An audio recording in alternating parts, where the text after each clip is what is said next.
put it on at the end of the season, the Shot Sense, and I wasn't really sure what to expect or how it would help me, but it helped me in a way bigger way than I would have expected. Those last shots, and these are all really good. So it basically shows, where you're at before your shot is, and you can, bring it in, see a little bit closer, how much you're moving around on, and that's basically your MOA. That's basically what it's saying on that. 7% torquing to the right. It's still good. And your level, 0.5. That'll really help too, even when you're paper tuning, because all of a sudden you're like, okay, if I had a little bit of tear right, I had a little bit of tear left, and you're chasing it back and forth.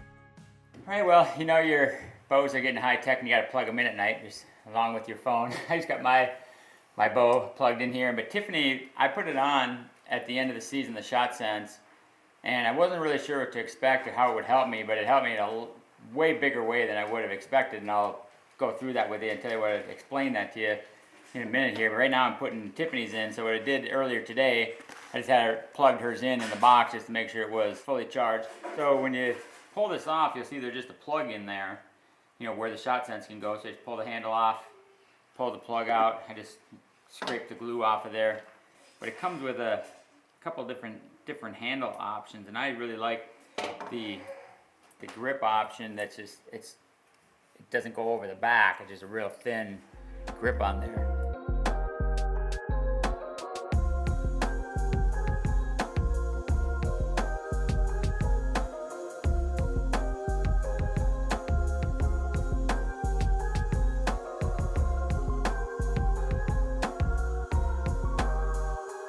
Alright, so we just installed the Shot Sense in Tiffany's bow. I have had mine in since sometime in December, so I already know all the things that it does, but I'm going to go through and have Tiffany shoot, and we'll explain it to you. I'll show it on the app, what you learn from each time that you shoot. So it's it's a little bit hard to explain. It's a lot easier to explain, I should say, when I look on the phone, and then I can show you exactly the things that it's tracking for you. So let's grab the bows, we'll run downstairs, we'll shoot a few arrows through it, and then we'll go over and show you exactly what information you get off of the Shot Sense. Yeah, it says V1.70 up to date.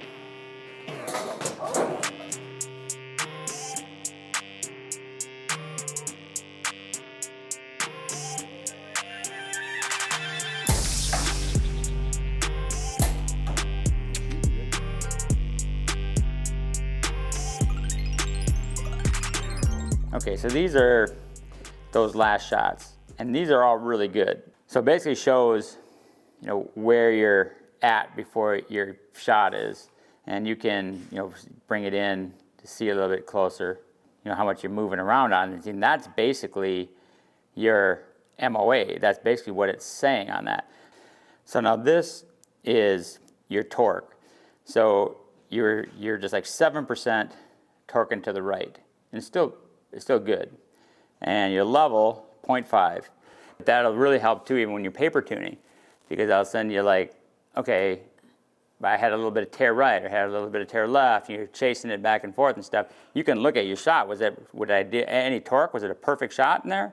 Okay, well now I'll use that one to the paper and say, okay, that's good. But if I got a little bit of a tear and I was torquing it, well, throw it out. But the MOA, to me, is the important thing on it. And seeing it's 7.15 MOA.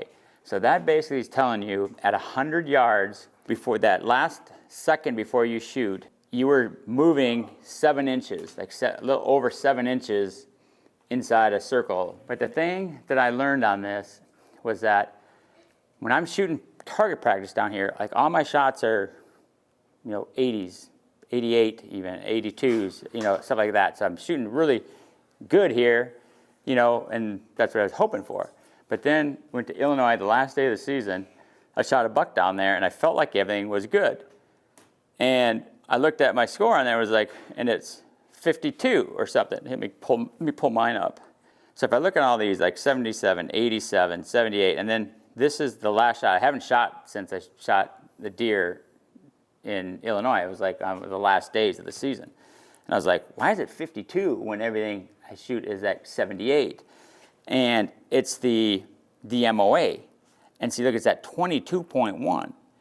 And see, what's happening is, like when I'm shooting at a spot target, you have a spot to shoot at. And like we're shooting at 30 yards here and we have like a 2-inch. A lot of times we shoot at the 20, we have like a 1-inch circle. So you're really gonna hold on that and hold it steady. And as soon as you feel like you're on it, then you start squeezing, and bang. And so that's your MOA small, because you're, you know, they always say the aim small, miss small. But when a deer's out there, especially a big one, your heart's pounding and you're hyperventilating, and it's like, you don't even know. You say, I don't know what I did, I don't know where the pin was. But now with this is gonna make me look at it next time and say, I'm gonna make this, I'm gonna have the shot sense on, I'm gonna make sure that I'm holding at a spot, holding it steady, and I'm gonna shoot a 79 to 88 or whatever my normal score is, shooting an animal as well. I'm betting that we're gonna make way better shots every time. So now having this, having this in your head. Yeah, then we could see how it went over Gomez at 20 yards over his back. It would have been perfect. It would have been perfect. All right, well, let's get back to shooting. That is really nice.